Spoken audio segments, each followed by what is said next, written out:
Hi guys, welcome back to our channel. బాగానే ఉన్నారుగా? మన ఛానల్ని సబ్స్క్రైబ్ చేసుకున్నంత వరకు బాగానే ఉంటారులే. ఒకవేళ ఇంకా సబ్స్క్రైబ్ చేసుకోకపోతే పెళ్లి చేసుకుంటావు, నీకు 16 మంది పిల్లలు పుడతారు. వాళ్ళు ఒక్కొక్కళ్ళు ఎంతో బాగా చదివి కాలేజీలు దాటిపోయి బారిన వెళ్తామని ఏడుతారు. నువ్వు తెల్లారులు అడ్డమైన కాన్సులేట్ దగ్గర కోంగలా నిలబడతావు. ఇది నా శాపం. ఈరోజు మనం గుడ్ బ్యాడ్ వికారం అదే అగ్లీ ఇన్ ఏ నట్షల్ చేయబోతున్నాం. అయితే స్టార్టింగ్లో మూవీకి ఉన్న రేటింగ్ చూసి థియేటర్లో చూద్దాం అనుకున్నాం, కానీ కుదరక జాట్ మూవీకి వెళ్ళా. పొరపాటున ఈ మూవీ థియేటర్లో చూసి ఉంటే నా మైండ్ దింగేది. సో ఇంకా లేట్ అయితే చేయకుండా వీడియోని స్టార్ట్ చేసేద్దాం.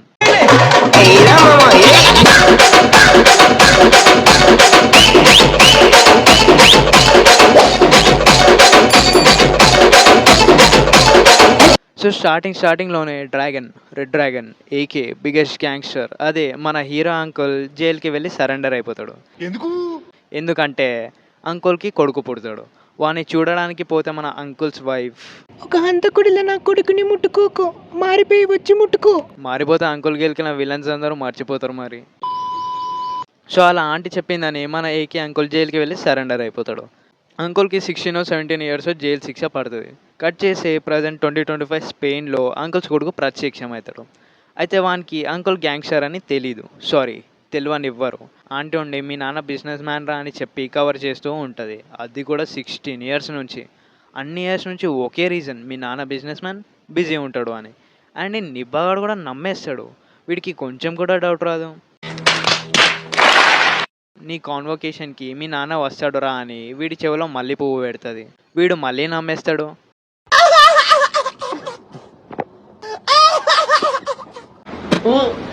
అండ్ ప్రజెంట్ అంకుల్ ఉన్న జైల్లో సమ్ క్రిమినల్స్ జైల్లో నుంచి ఎస్కేప్ అవుదామని ప్లాన్ వేసుకుంటారు. ప్రతి చోట హీరోకి ఎలివేషన్ ఇచ్చే హల్వాగాడు ఒకడు పక్కా ఉంటాడు. సో అలా కొంచెం సేపు లౌడాలో ఎలివేషన్ ఇచ్చినా కూడా వినకుండా ఎస్కేప్ అయ్యే పనిలో ఉంటాడు. అప్పుడు ఏకే అంకుల్ వచ్చి ముఖం మీద 3 దెంగి ఎస్కేప్ కాకుండా లోపల వేస్తాడు. కట్ చేస్తే అంకుల్ రాక కోసం ఈ నిబ్బగాడు పిచ్చా వెయిటింగ్లో ఉంటాడు. ఎంతైనా నాన్న కదా. అయితే ఈ నిబ్బగాడికి జిఎఫ్ కూడా ఉంటుంది. అండ్ ఆమె ఎవరో కాదు, ప్రియా ప్రకాష్. తన ఏజ్ 25 అండ్ వాడి ఏజ్ అయితే సరిగా ఇవ్వనే లేదు. క్రోమ్లో కొడితే ఇది రిజల్ట్. అసలు డైరెక్టర్కి నిబ్బగాడికి జిఎఫ్ ఎందుకు పెట్టాలనిపించిందో, అది కూడా ప్రియా ప్రకాష్ని ఎందుకు పెట్టాలనిపించిందో, ఆ ఏజ్ గ్యాప్ ఏంది రావు. సర్లే, ఇంకా ఈ పీపీ అంటే ప్రియప్రకాష్ అని అర్థం చేసుకోండి. ప్రతిసారి పేరు మొత్తం చదవలేను. అయితే పీపీ ఉండి బీబీ ఎప్పటి నుంచో మీ నాన్న వస్తాడని ఇరుపు అవుతున్నావు, ఇప్పుడు కొండెరుపు అవుతావేమో చూసుకో అని అంటది. ఇంతలో ఈ నిబ్బగాడు మా నాన్న కాన్వొకేషన్కి వస్తాడా రాడా అని అడిగితే మళ్ళీ ఎలివేషన్. దీని అమ్మ, మూవీలో ఎలివేషన్ తీసేస్తే మూవీ ఉండదేమో. హీరోకి ఎలివేషన్ ఇంపార్టెంటే, కానీ మూవీ అంతా ఎలివేషన్ వేస్తే ఉంటుంది రిజల్ట్. మూవీలో అజిత్ కుమార్ గారి లుక్స్ తప్ప మిగతా అంతా సొల్లు, ల్యాగ్, ఎలివేషన్ అంతే, ఇంకేం ఉండదు. ఇంకా వీని కాన్వొకేషన్ కూడా స్టార్ట్ అవుతుంది, కానీ తెలిసిందేగా అంకుల్ మాత్రం రాడు. ఇంకా ఈ నిబ్బాగాడు తెగ్గ ఫీల్ అయిపోతాడు, ఏదో ఫస్ట్ టైం అయినట్టు. దాని తర్వాత అంకుల్ రిలీజ్ అవుతున్నాడు అని చాలామంది గ్యాంగ్స్టర్స్కి ఇన్ఫర్మేషన్ వస్తుంది. మళ్ళీ ఎలివేషన్ స్టార్ట్. ఇంకా రిలీజ్ అవ్వగానే అంకుల్ ఆంటీతో స్పెయిన్కి స్టార్ట్ అవుతాడు. అంతలో చిన్న అటాక్ జరుగుతుంది. దాన్ని చూసి నువ్వు నాతో రావద్దు, నీ చుట్టూ ఉన్న ప్రాబ్లమ్స్ నా కొడుకు మీద పడొద్దు, అవన్నీ క్లియర్ చేసుకొని మా దగ్గరికి రా అని అంటది. అదేదో ముందే చెప్పుంటే జైలుకి వెళ్ళే బదులు సెటిల్ చేసుకొని వస్తుండే కదా ఆంటీ, ఏంటి లాగ్. ఇంకా ఈ రివెంజ్ మొత్తం సెటిల్ చేద్దామని ఒక మీటింగ్ పెడతారు. మళ్ళా అక్కడ కూడా ఎలివేషనే. అంకుల్కి చిరాకు దింగుతా వాడిపోయిన ఎలివేషన్ వింటుంటే. ఈయనెవరో తెలుసా? సింహం. అయ్యో, king of the jungle. Boy, కూర్చోండి. అప్పుడే కాల్ ట్రింగ్ ట్రింగ్. మన కొడుకుని కిడ్నాప్ చేశారు, నీ మీద రివెంజ్ కోసం నా కొడుకుని ఏమైనా అయ్యిందనుకో నేను ఏడుస్తా. Crying is only coming. Uncle ఫ్రెష్గా స్పెయిన్లో ఎంట్రీ ఇస్తాడు. అండ్ కొడుకు కాప్స్తో కోర్టులో ఎంట్రీ ఇస్తాడు. ఎందుకంటే ఒక అన్నోన్ విలన్ డ్రగ్స్ కేసులో అంకుల్ కొడుకుని ట్రాప్ చేస్తాడు. అయితే ఆ అన్నోన్ విలన్ ఎవడో కనిపెట్టాలి. అండ్ వాడు ఎవడో కాదు, it's none other than Das. వీని ఏమని పిలవాలి? గాంజా, చప్రి, టాటో, ఏది బాగుంటుంది? గాంజా బాగుంది, ఇది ఫిక్స్ అయిపోదాం. అయితే మధ్యలో అంకుల్ అండ్ కొడుకు మధ్య చిన్న కన్వర్జేషన్ ఉంటుంది. అండ్ అంకుల్ గ్యాంగ్స్టర్ అని కూడా ఈ నిబ్బాగాడికి తెలిసిపోతుంది. ఇంత దానికి 16 years నుంచి కవర్ చేస్తూ ఉంటారు. అయితే అసలు ఏం జరిగింది అని అంకుల్ అడిగితే, నేను పీపీ లాంగ్ డ్రైవ్‌కి వెళ్ళాం. అప్పుడు ఒక గ్యాంగ్ వచ్చి పీపీని నా కళ్ళ ముందే షూట్ చేశారు. అండ్ నా తల మీద ఒక్కటి దెంగారు. అంతే, తర్వాత ఏమైందో తెలీదు అంటాడు. మరి ఎందుకు ఇది కోర్ట్‌లో చెప్పలేవు పుత్రా అంటే, ఇది ఇప్పటివరకు డ్రగ్స్ కేసే, చెప్తే మర్డర్ కేస్ అవుతదని చెప్పారు పాప అంటాడు. అయినా నువ్వేం ప్రేమికుడివిరా, వాళ్ళు చెప్తే మాత్రం నీ జీఎఫ్ చనిపోయిందని కూడా చెప్పవా? ఛీ! ఎందుకురా నీకు ఈ ఏస్ బతుకు ఛీ! అయితే ఆ గ్యాంగ్‌ని ఇంతకుముందే ఎక్కడైనా చూసావా అంటే, ఒక కాఫీ షాప్‌లో చూసా అని డీటెయిల్స్ చెప్తాడు. ఇంక వీడు చెప్పిన డీటెయిల్స్ కనుక్కొని కొంతమందిని కొట్టి, మీ బాస్ ఎక్కడ ఉంటాడురా అంటే, నాకు తెలీదు అని జస్ట్ వాడి పేరు చెప్తాడు అంతే. ఇంకా ఈ హీరో అంకుల్ బొమ్మడిది గాడు వాళ్ళ బయోగ్రఫీ మొత్తం చెప్పేస్తాడు. మరి ఇంత సింపుల్‌గా మెయిన్ విలన్ గురించి తెలుసుకోవడం ఏంట్రా, లేజీ రైటింగ్ కాకపోతే. అయినా మంచిదేలే, ఇంకా ల్యాగ్ చేయకుండా సింపుల్‌గా కనుక్కున్నారు. అయితే మన గాంజా బ్రో ఎక్కడ ఉంటాడో ఒక గుండుగానికే తెలుసంట. వాడిని పట్టుకుంటేనే మన గాంజాగాడు దొరుకుతాడు అంటాడు. ఇంక పట్టుకోవడానికి ఒక బ్యాంక్‌కి వెళ్తారు. ఆ బ్యాంక్‌కి వెళ్ళాక మన అంకుల్ ఫోటో తీసి ఆ గాంజాగాడికి పంపిస్తాడు. ఆ పిక్‌ని ఏదో గ్యాంగ్‌స్టర్స్ ఉన్న వాట్సాప్ గ్రూప్‌లో పెట్టి, ఎవరికైనా ఈ పెద్ద మనిషి తెలుసా అని అడిగితే, అందరూ ఫోన్‌లోనే మళ్ళీ ఎలివేషన్ ఇచ్చి అందరూ గ్రూప్ నుంచి లెఫ్ట్ అయిపోతారు. అండ్ అది కాక మన అంకుల్ సూపర్ స్మార్ట్ కదా! వీళ్ళని ఒక్కడు కాదు ఇద్దరు అని కనిపెట్టేస్తాడు. అంటే మన గాంజాడు ఏక్ నహీ డబల్ కా మీఠా అని. అయితే ఆ డబల్ కా మీఠా గాడికి మన అంకుల్‌కి ఏం సంబంధం ఉండదు. మరి అంకుల్ కొడుకు ఎందుకు జైల్‌లో ఉన్నాడు? సంబంధం ఆంటీకి, డబల్ కా మీఠా గాడికి ఉంటది. అంటే మీరు తప్పుగా అనుకోకండి. అయితే ఈ డబల్ కా మీఠా గాడు చిన్నప్పుడు ఇలాంటి గాంజా కథలు పడుతుంటే ఆంటీకి కోపం వచ్చి సింపుల్‌గా ఎవిడెన్స్ కలెక్ట్ చేసి, వాడు మేజర్ అయ్యేదాకా వెయిట్ చేసి, అంటే 18 ఇయర్స్ వచ్చాక ఆ ఎవిడెన్స్‌ని సబ్మిట్ చేసి జైలుకి పంపిస్తది. అండ్ ఆ రివెంజే ఈ డబల్ కా మీఠా గాడు తీసుకుంటాడు. కాకపోతే ఇంకా మన నిబ్బగాడికి 18 రాలేదు కాబట్టి ఇంకా టైం ఉంది. ఇంకా ఈ గాంజాగాడి ఫాదర్ వస్తాడు. అడాప్టెడ్ ఫాదర్ అనమాట. అయితే ఈ గాంజాగాడు సంథింగ్ ఏదో బిజినెస్ చేసే బ్యాంక్‌ని ఏకే అంకుల్ బ్లాస్ట్ చేసేస్తాడు. అలా చేసినందుకు ఏకే అంకుల్‌ని నువ్వు 3 డేస్‌లో చంపేయాలి, లేకపోతే నేనే నిన్ను చంపేస్తా అని వార్నింగ్ ఇస్తాడు.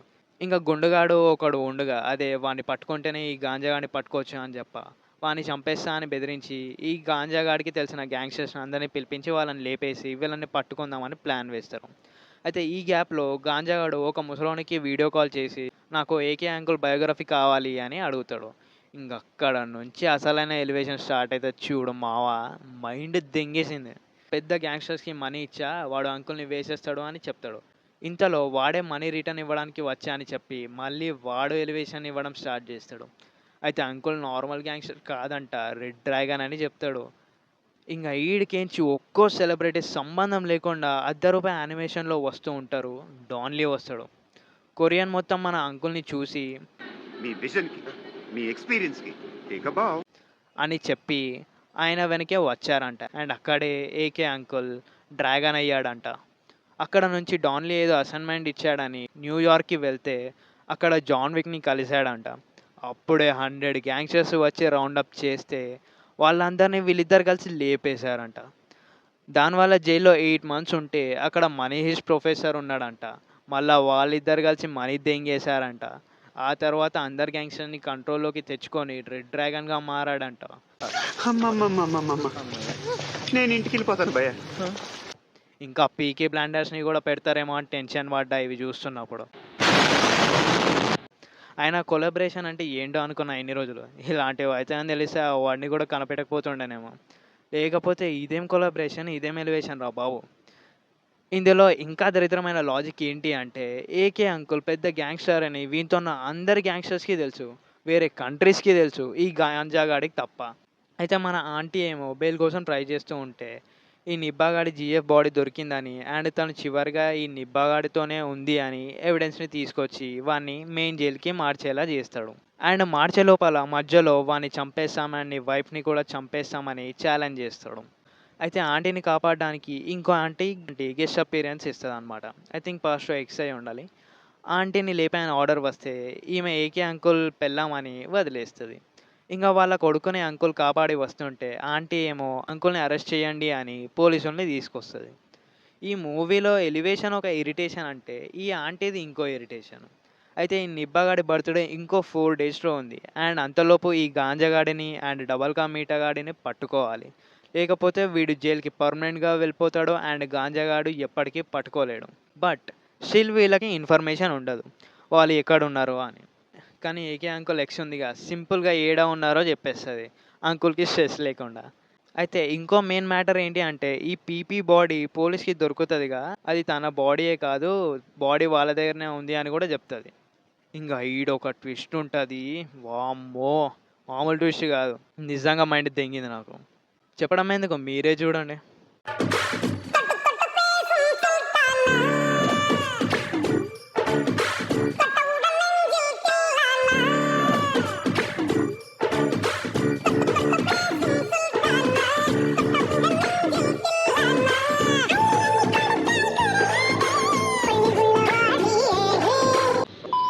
అండ్ వీళ్ళ డుయెట్ని అంకుల్ చూస్తాడు. ఇంకా సింపుల్గా వీళ్ళిద్దరూ అని ఈ గాంజాగాడికి ప్రొటెక్షన్గా వచ్చిన గ్యాంగ్స్టర్స్కి చెప్పి ఆ డబల్కా మీట్ అని పీపీని తీసుకుపోతాడు. గాంజాగాడిని వదిలేస్తాడు. ఎందుకంటే మూవీ లాగ్ అవ్వాలిగా. అయితే అంకుల్ చూసిన డుయెట్ని కొడుక్కి వీడియో పంపుతాడు. అది చూసి మనోడి గుండె గుద్దలోకి జారుద్ది.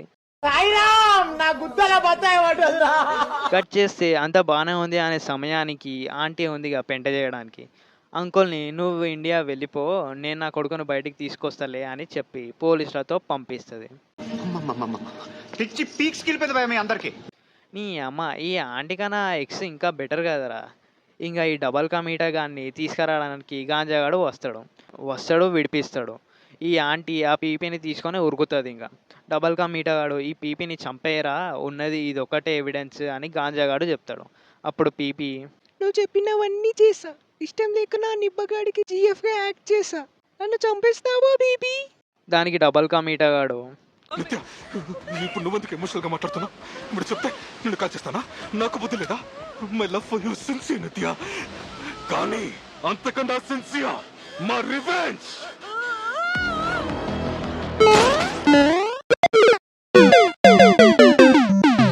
ఇంకేముంది, లాస్ట్ ఫైట్ ఉంటుంది. వాళ్ళని తీసుకొచ్చి కోర్టులో సబ్మిట్ చేసి ఈ నిబాగానే బయటికి తీసుకొస్తారు, అంతే. Bye bye, tata, good boy, గయా. ఈ వీడియో మీకు నచ్చినట్టయితే ఏం చేయాలో తెలుసుగా. Welcome back to our channel. చాలా రోజులు అయింది. ఈరోజు నేను ఇంపార్టెంట్ విషయం చెప్దాం అనుకుంటున్నా. అది ఏంటంటే, మేము రెగ్యులర్గా వీడియోస్ చేస్తలేము, అది మా తప్పే తెలుసు, కానీ సో ఇప్పటి నుంచి చూడనిగా ట్రై చేస్తాం. మీరు కూడా ఫుల్ సపోర్ట్ ఇవ్వనిగా ట్రై చేయండి మాకు. ఎందుకంటే మీరు సబ్స్క్రైబ్ చేసి మాకు వ్యూస్ ఎంత ఎక్కువ వస్తుంటే అంతంత మోటివేషన్ వస్తుంది. సో ప్లీజ్ లైక్ షేర్ చేసి కొంచెం సబ్స్క్రైబ్ చేయండి. కొత్త ఛానల్గా చాలామంది తక్కువ వ్యూస్ ఉన్నందుకు లైక్ చేసి షేర్ చేస్తలేరు. కొంచెం మీరు మీ ఫ్రెండ్స్కి షేర్ చేసి కొంచెం లైక్ షేర్ చేయమనండి మా ప్లీజ్.